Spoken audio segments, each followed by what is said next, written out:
Israel ഇന്ന് ഒരു മുറിവേറ്റ സിംഹമാണ്.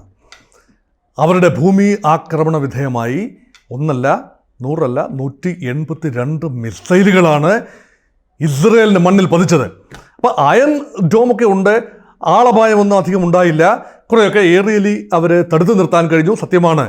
എന്നാൽ ഇറാൻ ആ സാഹസം കാട്ടിയിരിക്കുന്നു.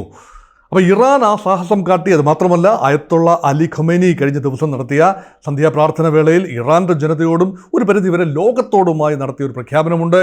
ഇത് വെറും ഒരു സൂചന മാത്രമാണ്. ഈ സൂചന കൊണ്ട് ഞങ്ങൾ അവസാനിപ്പിക്കും, പക്ഷേ ഞങ്ങളെ ചൊറിയാൻ നിൽക്കരുത് എന്ന് ഇസ്രായേലിന് കർശനമായ താക്കീത് നൽകുന്ന അയത്തുള്ള അലി ഖമേനിയെ കണ്ടു. പക്ഷേ ഇറാന് മറുപടി കൊടുക്കാതിരിക്കാനാവില്ല ഇസ്രായേലിന്. അപ്പം മറുപടി ഉണ്ടാകുമെന്ന് അതിശക്തമായ ഭാഷയിൽ ഇസ്രായേലി പ്രധാനമന്ത്രി ബെഞ്ചമിൻ നെതന്യാഹുവും ഇസ്രായേലിൻ്റെ ഡിഫൻസ് മിനിസ്റ്റർ തീവ്ര ഒരു നിലപാടുകാരനാണ് യോവ് ഗാലൻറ്റും ഒക്കെ പറയുന്നതും നമ്മൾ കഴിഞ്ഞ 24 മണിക്കൂറിനുള്ളിൽ കേട്ടു. ഇപ്പം ഇസ്രായേലിനെ സംബന്ധിച്ചിടത്തോളം ആശങ്ക എന്ന് പറയുന്നത് മൾട്ടിപ്പിൾ മുന്നണിയിൽ മൾട്ടിപ്പിൾ പോർ മുഖങ്ങൾ തുറന്ന് അവയോടെല്ലാം ഒരേ സമയം മുട്ടം വിട്ട് നിൽക്കേണ്ട ഒരവസ്ഥയാണ്. ഇറാനെ സംബന്ധിച്ചിടത്തോളം ഇസ്രായേലിൽ നിന്നുള്ള ആക്രമണം മാത്രം പ്രതീക്ഷിച്ചാൽ മതി. പക്ഷേ ഇസ്രായേലിനെ സംബന്ധിച്ചിടത്തോളം ഇപ്പോഴും തുടർന്നുകൊണ്ടിരിക്കുന്ന ഹമാസിനെതിരെയുള്ള ഗസയിലെ പോരാട്ടം തുടരണം. പൂർണ്ണമായി ഹമാസിനെ ഫിനിഷ് ചെയ്യാൻ സാധിച്ചിട്ടില്ല. 2 ഹൂതികളുടെ ഭാഗത്തുനിന്ന് തെക്ക് 2000 കിലോമീറ്റർ തെക്ക് സൗദി അറേബ്യയും കടന്ന് തെക്കുള്ള ഹൂതി കേന്ദ്രങ്ങളിൽ നിന്ന് വരുന്ന ഡ്രോണുകളും മിസൈലുകളും, അതിൽ ചിലത് തന്നെ ബാലസ്റ്റിക് മിസൈലാണ്, ചിലത് ഹൈപ്പർസോണിക് മിസൈലുകളാണ്. അപ്പോൾ അവരുടെ കൈവശവും മിസൈലുകളുണ്ട്. ഇറാനിലേക്കുള്ള ഗതാഗതം തടയാൻ ഹൂതികൾ വിചാരിച്ചാൽ കഴിയും, കപ്പൽ മാർഗത്തിലുള്ള ഗതാഗതം തടയാൻ കഴിയും, ചെങ്കടൽ മൂലമുള്ള. അപ്പോൾ ഇറാൻ്റെ ദക്ഷിണ പോർട്ട്, ആ കടലിടുക്കിൽ കിടക്കുന്ന പോർട്ട് ഉപയോഗശൂന്യമായി കിടക്കുകയാണ് ഇസ്രായേലിൻ്റെ. അപ്പോൾ ഇസ്രായേലിലെ പല മുന്നണികൾ, അതിനു പുറമെയാണ് ഇസ്രായേൽ തന്നെ ഇപ്പോൾ ലെബനനെ ആക്രമിച്ചിരിക്കുന്നു. ഹിസ്ബുള്ളയെ പരാജയപ്പെടുത്താനായി ലെബനനെ ആക്രമിച്ചു. അവരുടെ ഉദ്ദേശമെന്ന് പറയുന്നത് ലെബനൻ്റെ തെക്കുള്ള ഹിസ്ബുള്ള താവളങ്ങൾ പൂർണ്ണമായി നശിപ്പിക്കുക. അത് വെറും താവളങ്ങൾ നശിപ്പിച്ചാൽ പറ്റില്ല, അവർ വീണ്ടും റീഗ്രൂപ്പ് ചെയ്യും. അതുകൊണ്ട് അവരുടെ തല തന്നെ ഇറക്കുക. അതുകൊണ്ടാണ് ഹസൻ നസറുള്ള എന്ന ഹിസ്ബുള്ള ചീഫിനെ ഇസ്രായേൽ തട്ടിക്കളഞ്ഞത്. 60 അടി താഴ്ചയുള്ള ബങ്കറിൽ ഒളിച്ചിരുന്ന, അല്ലെങ്കിൽ അവിടെ രഹസ്യയോഗം കൂടുന്നു എന്ന വിവരം കിട്ടിയ ഇസ്രായേൽ വലിയ തോതിലുള്ള പ്രഹരശേഷിയുള്ള ബങ്കർ ബസ്റ്റർ ഉപയോഗിച്ച് ഹസൻ നസറുള്ളയെ തട്ടിയിരിക്കുന്നു. ഇപ്പോൾ ഈ വീഡിയോ ചെയ്യാനുള്ള കാരണം, ഇസ്രായേലിൻ്റെ ഭാഗത്ത് മറ്റൊരാക്രമണം കഴിഞ്ഞ 24 മണിക്കൂറിനുള്ളിൽ നടന്ന മറ്റൊരു പ്രധാനപ്പെട്ട ആക്രമണം. ഹസൻ നസറുള്ളയ്ക്ക് ശേഷം ഹിസ്ബുള്ളയുടെ തലപ്പത്ത് എത്തി എന്ന് കരുതപ്പെടുന്ന, അതൊരു കരുതപ്പെടലാണ്, പക്ഷേ അദ്ദേഹമാണ് സീനിയർ മോസ്റ്റ് ആൾ. അദ്ദേഹമാണ് ഹാഷിം സഫിയുദ്ദീൻ. അദ്ദേഹം കൊല്ലപ്പെട്ടു എന്നാണ് വാർത്ത. അദ്ദേഹത്തിൻ്റെ ബങ്കറിലും ഇസ്രായേൽ സമാനമായ ഹസൻ നസറുള്ളയെ വധിച്ച ഇതിന് സമാനമായ രീതിയിൽ മറ്റൊരാക്രമണത്തിലൂടെ അദ്ദേഹത്തെയും വകവരുത്തി എന്നാണ് കാണുന്നത്. അപ്പോൾ അതിൻ്റെ അർത്ഥം എന്താണ്? ആരാണോ ഹിസ്ബുള്ളയെ നയിക്കുന്നത്, ആരെല്ലാമാണോ ഹിസ്ബുള്ളയുടെ കമാൻഡർമാർ, അവരെ ഒന്നും തന്നെ ഭൂമുഖത്ത് ഞങ്ങൾ വെച്ചിരിക്കില്ല. ഇതൊരു പ്രത്യേക തരം യുദ്ധതന്ത്രമാണ്. എന്നാൽ നോക്കൂ, ഇസ്രായേലിനെതിരെ വന്ന ആക്രമണങ്ങൾ നോക്കൂ. ഇസ്രായേലിൻ്റെ ഒരൊറ്റ കമാൻഡറെ പോലും ഈ സേനകൾക്ക് വധിക്കാൻ, മിലീഷ്യകൾക്ക് വധിക്കാനായിട്ടില്ല. ഇസ്രായേലിൻ്റെ പ്രധാനമന്ത്രിയെയോ ഇസ്രായേലിൻ്റെ മന്ത്രിസഭയിലെ അംഗങ്ങളെയോ ഇസ്രായേലിൻ്റെ മിലിറ്ററി ജനറൽമാരെയോ അല്ലെങ്കിൽ IDF സ്പോക്സ് പേഴ്സണെയോ ഒന്നും തന്നെ തട്ടാൻ കഴിഞ്ഞിട്ടില്ല ഇവർക്കാർക്കും. പക്ഷേ ഇസ്രായേൽ വ്യക്തിഗതമായ ആക്രമണത്തിലേക്ക് തിരിഞ്ഞിരിക്കുന്നു. നേതൃത്വത്തെ തന്നെ, ഹമാസിൻ്റെ നേതാവ് ഇസ്മായിൽ ഹനിയ ഇപ്പോൾ യഹിയ സിൻവാറിൻ്റെ പിന്നാലെയാണ്. അദ്ദേഹത്തെക്കുറിച്ച് ഒന്നും കേൾക്കുന്നില്ല. ഹമാസിൻ്റെ തുരങ്കങ്ങളിൽ എവിടെയോ ഗാസ സ്ട്രിപ്പിൽ ഉണ്ട് എന്ന് കരുതപ്പെടുന്നു. യഹിയ സിൻവാറിനെക്കുറിച്ച് ഒന്നും കേൾക്കുന്നില്ല. അദ്ദേഹമാണിപ്പോൾ ഹമാസിനെ നയിക്കുന്നത് സാങ്കേതികമായി. അപ്പോൾ അദ്ദേഹവും തീർച്ചയായും ഇസ്രായേൽ തലയ്ക്ക് വലിയ വിലയിട്ടിരിക്കുന്ന ആളാണ് സിൻവാർ. അപ്പോൾ ആ ഒരു ആക്രമണ ശൈലി എന്ന് പറയുന്നത് എനിമിയുടെ, ശത്രുവിൻ്റെ, ഹിസ്ബുള്ള എന്ന ഹമാസിൻ്റെ ശക്തി, ദൗർബല്യങ്ങൾ പൂർണ്ണമായി വെളിവാക്കാൻ വേണ്ടിയാണ്. ആത്മവിശ്വാസം പാതാളത്തോളം താഴാൻ വേണ്ടിയുള്ള ഒരു ശ്രമമായി വേണമെങ്കിൽ അതിനെ കാണാം. അതുകൊണ്ട് ഇനിയിപ്പോൾ ഹമാസിൻ്റെയോ ഹിസ്ബുള്ളയുടെ തലപ്പത്ത് ആരെങ്കിലും വന്നാൽ ആ പേരുകൾ ലോകമറിയാൻ ഒരു സാധ്യതയുമില്ല. കാരണം ഈ പേര് അറിഞ്ഞു കഴിഞ്ഞാൽ ഇസ്രായേൽ ഏതു വിധേനയും പിന്തുടർന്ന് ചെന്ന് ആക്രമിച്ച് പരാജയപ്പെടുത്തും, ആക്രമിച്ച് കൊന്നുകളയും എന്നത് ഉറപ്പാണ്. അതൊന്ന്. രണ്ട്, ഇസ്രായേൽ മറ്റൊരു പണി കൂടെ ചെയ്തു. ഇവിടുന്ന് രക്ഷപ്പെട്ട് ലെബനിൽ നിന്നും തീവ്രമായ ഇസ്രായേൽ ആക്രമണം, അത് തെക്കൻ ലെബനിൽ മാത്രമല്ല ബെയ്റൂട്ടിലുമുണ്ട്. അപ്പം ബെയ്റൂട്ടിൻ്റെ 55 കിലോമീറ്റർ വടക്ക് കിഴക്കായി സ്ഥിതി ചെയ്യുന്ന സിറിയയിലേക്ക് പോകാനുള്ള ഒരു പാത്തിയുണ്ട്, ഒരു കവാടമുണ്ട്. ആ കവാടം, ആ ഭാഗം ആക്രമിച്ചിരിക്കുന്നു. അതിലെ പോകുന്ന 4 ലക്ഷത്തോളം അഭയാർത്ഥികൾ, ലെബനീസ് വംശജർ, ലെബനീസ് പൗരന്മാർ സിറിയയിലേക്ക് കടന്നു. കൂടുതൽ ആളുകൾ കടക്കാതിരിക്കാൻ അങ്ങനൊരു ആക്രമണവും നടത്തുന്നു ഇസ്രായേൽ. അപ്പം ഈ എലിയെ മാളത്തിനകത്തിട്ട് തന്നെ ചുട്ട് കൊല്ലുന്ന പോലെയുള്ള ഒരു അവസ്ഥാവിശേഷമാണ്. കാരണം നട്ടം തിരിയുകയാണ് ലെബനൻ. സഹികെട്ട് ലെബനൻ്റെ ഇടക്കാല പ്രധാനമന്ത്രി കഴിഞ്ഞ ദിവസം ഒരു പ്രസ്താവന നടത്തി, വേണ്ടി വന്നാൽ ഞങ്ങൾ ഹിസ്ബുള്ളയെ നിയമവിധേയമല്ലാതെ ആക്കി പ്രഖ്യാപിച്ചുകൊണ്ട് ഇസ്രായേലുമായി സന്ധി ചെയ്ത് ഞങ്ങളെ വെറുതെ വിടൂ, ഞങ്ങൾക്ക് ഹിസ്ബുള്ളയുമായി ഒന്നുമില്ല, അവരിവിടെ താവളം ഉറപ്പിച്ചിരിക്കുന്നു, അവർ ഞങ്ങളുടെ ഷിയ പോപ്പുലേഷൻ്റെ ഒരു വിഭാഗമാണ് എന്ന് മാത്രമേ ഉള്ളൂ, ഞങ്ങൾ ലെബനൻ എന്ന രാജ്യത്തിന് ഹിസ്ബുള്ളയുമായി പ്രത്യേകിച്ച് ബന്ധമൊന്നുമില്ല, ഹിസ്ബുള്ള ഒരു പൊളിറ്റിക്കൽ പാർട്ടി കൂടി ആയതുകൊണ്ട് ഞങ്ങളുടെ സർക്കാരിൽ അവർ പങ്കാളികളാണ്, വേണമെങ്കിൽ ഞങ്ങൾ ഹിസ്ബുള്ളയെ ഇതിനകത്തുനിന്ന് മാറ്റി നിർത്താം, അത് ഞങ്ങളുടെ ഗ്യാരണ്ടി. ഈ ഗ്യാരണ്ടി പറയാൻ തക്ക ശക്തിയൊന്നും ലെബനൻ ഇല്ലാത്തത് കൊണ്ട് ആ ഗ്യാരണ്ടിയൊക്കെ ഇസ്രായേൽ തൃണവൽഗണിച്ച് ലെബനന് നേരെ തിരിഞ്ഞിരിക്കുകയാണ്. പാവപ്പെട്ട ലെബനീസ് ജനത എന്തു ചെയ്യും? അവർ ഇസ്രായേലിനെതിരെ ഒരു ചെറുവിരൽ പോലും അനക്കിയിട്ടില്ല.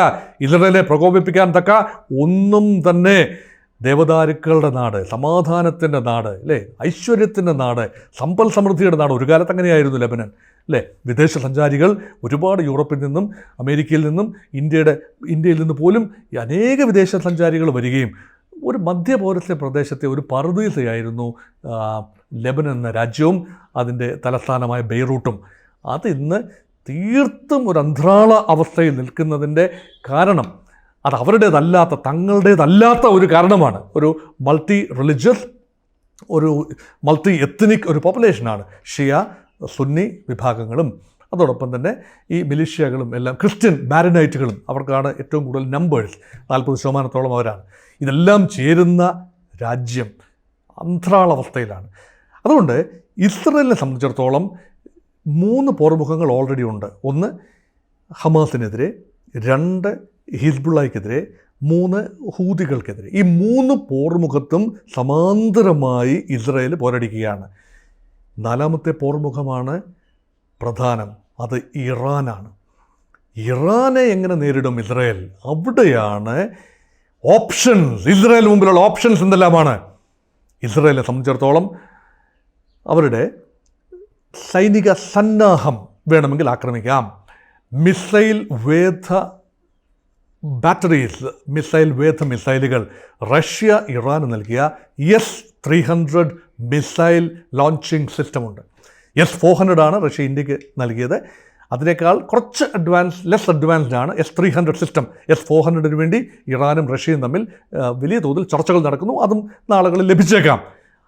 അത് ഏതാനും S-300 ലോഞ്ചറുകളെ ആക്രമിക്കുക, അതൊരു മാർഗമാണ്. അപ്പോൾ അതുകൊണ്ട് ആകാശമാർഗം ഇസ്രായേലിനൊരു വ്യോമാക്രമണം നടത്തണമെങ്കിൽ, യുദ്ധവിമാനങ്ങൾ ഉപയോഗിച്ചുകൊണ്ട് ആക്രമണം നടത്തണമെങ്കിൽ, F-35 ഉൾപ്പെടെയുള്ള വിമാനങ്ങളെ ഫലപ്രദമായി ഉപയോഗിക്കണമെങ്കിൽ ഏറിയൽ ഡിഫൻസ് സംവിധാനം തകർക്കണം. അതാണ് ഒരു ഉദ്ദേശം. ഇറാൻ്റെ വിമാനങ്ങൾ തകർക്കണം. അവർക്ക് വിമാനങ്ങളുണ്ട്, എണ്ണത്തിൽ വലിയ നമ്പർ ആണെങ്കിൽ പോലും, ഇസ്രായേലിനോട് കിടപിടിച്ച് നിൽക്കാവുന്ന നമ്പർ ഉണ്ടെങ്കിൽ പോലും ആ നമ്പർ പ്രയോജനമില്ല. കാരണം അത് പറന്ന് പൊങ്ങിയെങ്കിൽ മാത്രമേ ഇറാന് ഇസ്രായേലിനെ ആക്രമിക്കാൻ പറ്റൂ. അത് പറന്ന് പൊങ്ങാൻ പോലും ആവാത്ത രീതിയിൽ അവയെ തകർക്കുക എന്നതാണ്. അങ്ങനെ എയർ സുപ്പീരിയോറിറ്റി ഏകപക്ഷീയമായി നേടിയെടുക്കുക. അങ്ങനെ ഉണ്ടെങ്കിൽ പിന്നെ മറ്റൊന്നും പേടിക്കാനില്ല, കരയുദ്ധം വരാനില്ല. അവിടെ എത്ര ഇറാൻ്റെ സൈന്യത്തിന് ഇസ്രായേലിൻ്റെ സൈന്യത്തേക്കാൾ 7-8 ഇരട്ടി നമ്പേഴ്സുണ്ട്. 7 ലക്ഷത്തിലധികം ഭടന്മാരും ഒരു 3 ലക്ഷം റിസർവുകളും ഉള്ള ഇറാൻ ഇവിടെ നിൽക്കുന്നു. 1 ലക്ഷം മാത്രമുള്ള, അല്ലെങ്കിൽ അതിനോട് അടുപ്പിച്ച് നമ്പേഴ്സുള്ള ഇസ്രായേൽ ഇവിടെ നിൽക്കുന്നു. ഇത് ഒരു കമ്പാരിസൺ പോലുമില്ല. പക്ഷേ ഭടന്മാർ, സൈനികർ ഒരു വിഷയമല്ല. ഇവിടെ എയർ സുപ്പീരിയോറിറ്റി മാത്രമാണ് വിഷയം. എന്നാൽ അങ്ങനെയാണെങ്കിൽ കുഴപ്പമില്ല, അടിച്ചു തിരിച്ചടിച്ചു തീർന്നു, അതവിടെ അവസാനിപ്പിക്കാം. പക്ഷേ അങ്ങനെയാണോ? ഇറാൻ്റെ ജീവനാഡിയായ, ഇറാൻ്റെ ലൈഫ് ലൈനായ, ഇറാൻ സമ്പദ് വ്യവസ്ഥയെ താങ്ങി നിർത്തുന്ന എണ്ണപ്പാടങ്ങൾ, 98 എണ്ണപ്പാടങ്ങളുണ്ട്. അതുപോലെ തന്നെ 10ലധികം ഓയിൽ റിഫൈനറികളുണ്ട്. വലിയ സംഭരണ ശാലകളുണ്ട്. അതിലേക്ക് ആക്രമണം നീളുകയാണെങ്കിൽ ഇറാൻ തകർന്നു പോകുമെന്ന് പറഞ്ഞാൽ പിന്നെ ഇറാൻ ഇല്ല. വലിയ സാഹസം വല്ലതും കാണിക്കും ഇറാൻ, വേറെ സാഹസങ്ങൾ വല്ലതും കാണിക്കും, അയൽ രാജ്യങ്ങളെ സൗദിയെ വല്ലതും ആക്രമിച്ചുകൊണ്ട് അകപ്പാടെ ഒരു സാഹസം കാണിക്കും. പക്ഷേ ആ രീതിയിലേക്ക് നീങ്ങിയാൽ ഏറ്റവും അധികം അഫക്റ്റഡ് ആകാൻ പോകുന്നത് ഇന്ത്യയും ചൈനയുമായിരിക്കും. അവരെല്ലാം ഇറാനിയൻ ഓയിലിനെയാണ് ആശ്രയിക്കുന്നത്. ഇറാൻ്റെ ഓയിലിനെ മാത്രമല്ല, 1/3 നമ്മുടെ ആവശ്യത്തിനുള്ള ഓയിൽ വരുന്നത് വെസ്റ്റ് ഏഷ്യയിൽ നിന്നാണ്. അപ്പോൾ ഇതിൻ്റെ സപ്ലൈ കുറഞ്ഞു കഴിഞ്ഞാൽ വില കൂടും, അതിഭയങ്കരമായ പ്രശ്നമാണ്. അതുകൊണ്ട് ആ ഘട്ടത്തിലേക്ക് പോകാൻ ലോകരാജ്യങ്ങൾ ഒരു പക്ഷേ ആഗ്രഹിക്കുന്നില്ല. ഇസ്രയേലിനെതിരെ അനൗപചാരികമായ ചില സമ്മർദ്ദങ്ങൾ വലിയ ശക്തികൾ ചെലുത്താനുള്ള സാധ്യതയുണ്ട്. ഇനി അതിനേക്കാൾ ഭീകരമായിരിക്കും ആണവ നിലയങ്ങൾക്ക് നേരെ ഇസ്രയേൽ ആക്രമണം നടത്തിയാൽ. ഇറാന് ഒരു ആണവ പദ്ധതിയുണ്ട്, വർഷങ്ങളായിട്ടുള്ള ആണവ പദ്ധതിയാണ്. അത് 2000-ങ്ങളിൽ അത് വളരെ സജീവമായി നിന്നു. അത് ഒരു ഘട്ടം വന്നപ്പോൾ നിർത്തിവെച്ചു. കാരണം കടുത്ത അമേരിക്കൻ ഉപരോധം വന്നു. അതുമാത്രമല്ല, ട്രംപ് അമേരിക്കയുമായി ഇറാൻ എത്തിച്ചേർന്ന ഒരു ആണവ കരാറുണ്ട്. നമ്മൾ ഇന്ത്യ എത്തിച്ചേർന്നതുപോലെ ഇറാൻ എത്തിച്ചേർന്ന ഒരു ആണവ കരാറുണ്ട്. ആ കരാറ് ഡൊണാൾഡ് ട്രംപ് പ്രസിഡൻ്റായി വന്നപ്പോൾ ആ ആണവ കരാറിനെ തന്നെ തള്ളിക്കളഞ്ഞു. അതിനുശേഷം അതിശക്തമായ ഉപരോധങ്ങളാണ് ഇറാന് നേരെ. അതുകൊണ്ട് ഇറാൻ ആണവ സമ്പുഷ്ടീകരണം, യുറേനിയം സമ്പുഷ്ടമാക്കി വെപ്പൺ ഗ്രേഡ് യുറേനിയം ഡെവലപ്പ് ചെയ്യാനുള്ള ഒരു ത്രഷ് ഹോൾഡിൽ ഉമ്മറപ്പടിയിൽ നിൽക്കുകയാണ്. പക്ഷേ അത് ആയുധങ്ങളായി വികസിപ്പിച്ചെടുക്കാൻ ഏതാനും ദിവസങ്ങൾ കൊണ്ട് അത് സാധ്യമാകും. കാരണം 10ഓളം ആണവ റിയാക്ടറുകളും പ്ലാന്റുകളുമുണ്ട്. അത് മിക്കതും ഭൂഗർഭ അറകളിലാണ്. വെറുതെ ഭൂഗർഭ അറകളിലല്ല, 60-70 അടി താഴ്ചയുള്ള വളരെയധികം സുരക്ഷിതമായ ബങ്കറുകൾക്കുള്ളിൽ ഭൂഗർഭ അറയിലാണത്. അതിൽ 1-2 എണ്ണം തകർക്കാൻ സാധിച്ചാലും വർദ്ധിത വീര്യത്തോടുകൂടി ഇറാനെ സംബന്ധിച്ചിടത്തോളം അവശേഷിക്കുന്ന നിലയങ്ങൾ ഉപയോഗിച്ച് പെട്ടെന്ന് തന്നെ പരിമിതമായ പ്രഹരശേഷിയെങ്കിലുമുള്ള ആണവ പോർമുനകൾ സൃഷ്ടിച്ചെടുക്കാൻ കഴിയും. ഇത് ലോകത്തിനറിയാം, അമേരിക്കയ്ക്കറിയാം, ഇസ്രയേലിനും അതറിയാം. അതുകൊണ്ട് അങ്ങനെ ഒരു സാഹസം നടത്തരുത് എന്ന് അമേരിക്കയുടെ പ്രസിഡന്റ് ജോ ബൈഡൻ കഴിഞ്ഞ ദിവസം ഇസ്രയേലിനോട് കർശനമായ താക്കീത് ചെയ്തു. നിങ്ങൾ ആക്രമിച്ചോളൂ, നിങ്ങൾ പ്രതികാരം തീർത്തോളൂ, നിങ്ങളുടെ കലി അടങ്ങുന്നെങ്കിൽ അങ്ങനെ ആയിക്കൊള്ളട്ടെ, പക്ഷേ ആണവ കേന്ദ്രങ്ങൾക്ക് നേരെ നിങ്ങൾ ആക്രമണം നടത്തരുത്. ഇത് അപേക്ഷയുടെ സ്വരത്തിലല്ല, കർശനമായ സ്വരത്തിൽ. പക്ഷേ ആ സ്വരത്തിൻ്റെ പിന്നിൽ എന്താണ് ഒളിഞ്ഞിരിക്കുന്നത്? ഇങ്ങനെ പറയുകയും രഹസ്യമായിട്ട് നിങ്ങൾ വേണമെങ്കിൽ ആക്രമിച്ചോ എന്നാണോ അമേരിക്കയുടെ മനസ്സിലിരിക്കുന്നത് എന്ന് നമുക്ക് ഗണിച്ചറിയാനാവില്ല. പക്ഷേ പൊതുവെ ഇങ്ങനെ പറഞ്ഞു വെച്ചു. അതുകൊണ്ട് തൽക്കാലത്തേക്ക് ആണവ ആയുധങ്ങൾ, ആണവ കേന്ദ്രങ്ങൾക്ക് നേരെ ഇസ്രയേൽ ആക്രമണം നടത്തില്ല എന്ന് തന്നെ പ്രതീക്ഷിക്കാം. പക്ഷേ ഒരാക്രമണം തീർച്ചയായും ഉണ്ടാകും. അത് മിക്കവാറും ദക്ഷിണ പോർട്ടുകൾ കേന്ദ്രീകരിച്ചായിരിക്കാം.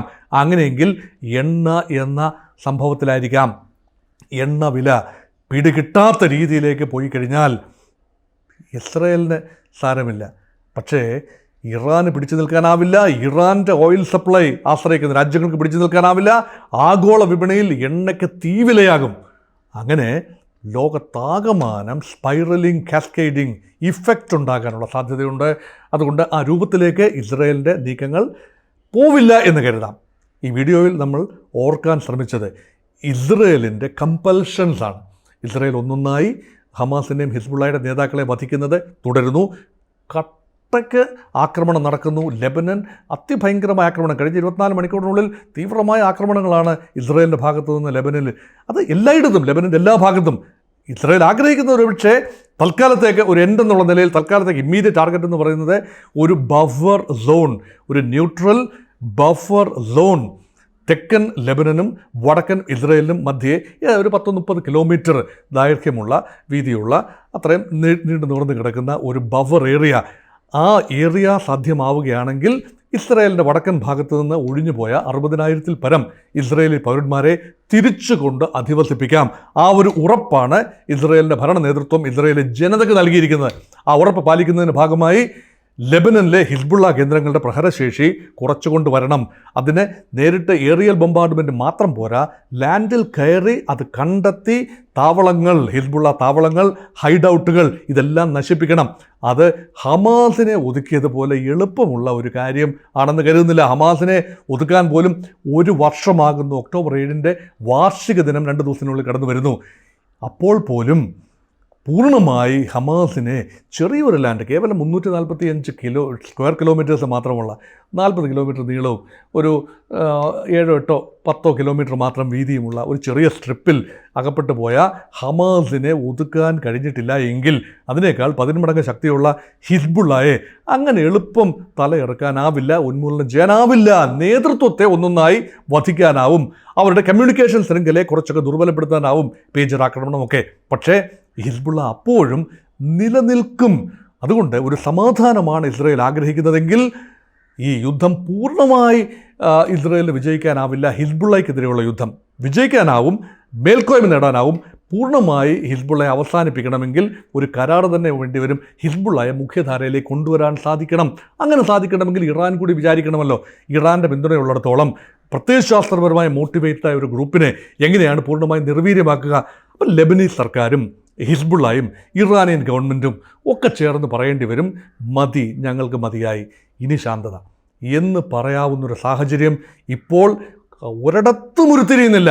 ആർക്കും ഒരു സൂചനയുമില്ലാത്ത രീതിയിൽ, വളരെ ദുരൂഹമായ രീതിയിൽ മുന്നേറുകയാണ് സാഹചര്യം. അതുകൊണ്ട് എന്തും സംഭവിക്കാവുന്ന ഒരു ഉദ്വേഗജനകമായ നിമിഷങ്ങളിലേക്ക് തന്നെയാണ് ലോകം നീങ്ങിക്കൊണ്ടിരിക്കുന്നത്.